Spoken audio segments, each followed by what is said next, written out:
Здравствуйте, мои друзья! Сегодня мы с вами приготовим очень вкусный апельсиновый кекс. Рецептом этого кекса пестрит весь интернет. Я тоже решила его приготовить, и результатом очень довольна. Кекс получается ароматным, готовится проще простого. Для теста нам понадобится 1 апельсин. Нужно его нарезать на небольшие кусочки вместе с кожурой. Если есть косточки, обязательно их удалить. И апельсин нужно измельчить. Я его выкладываю в чашу блендера. Если у вас нет такого блендера, как у меня, можно измельчить погружным блендером или мясорубкой. Пошаговые рецепты в граммах и в стаканах вы сможете прочитать в описании под видео. К апельсинам добавляем 10 грамм ванильного сахара, щепотку соли, стакан просто сахара, полстакана растительного масла без запаха, можно заменить его сливочным растопленным маслом, 3 яйца. И все измельчить нам нужно в однородную массу.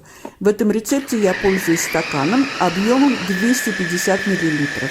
Вот такая у нас масса получилась. Выливаем ее в миску. Сухие компоненты: 2 стакана муки, 10 грамм разрыхлителя. Просеиваем сухие компоненты в миску с жидкими компонентами.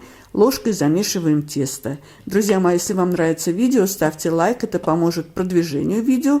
Его увидит большее количество зрителей. Форма у меня 30 на 11 сантиметров, кексовая. Смазываем ее растительным маслом. Я еще проложила ее пекарской бумагой. Делать это не обязательно. Выливаем тесто. Духовка у меня заранее разогрета на 180 градусов, режим вверх-вниз. Будем печь наш кекс 40-45 минут. Пока печется кекс, делаем заливку для него.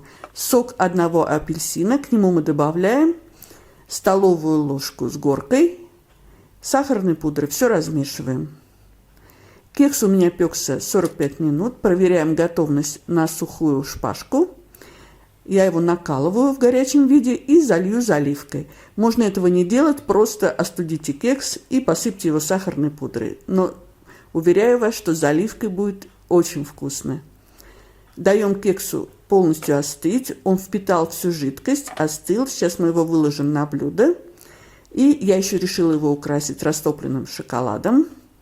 Для этого я сложила 30 грамм горького шоколада в кулинарный пакетик и окунула пакет в стакан с кипятком. Когда шоколад растаял, срезала у пакета кончик. И вот теперь поливаем шоколадом верх нашего кекса. Посмотрите, какой он красивый, какой он желтенький, а как он пахнет апельсином. Сверху я еще решила его украсить цедрой апельсина.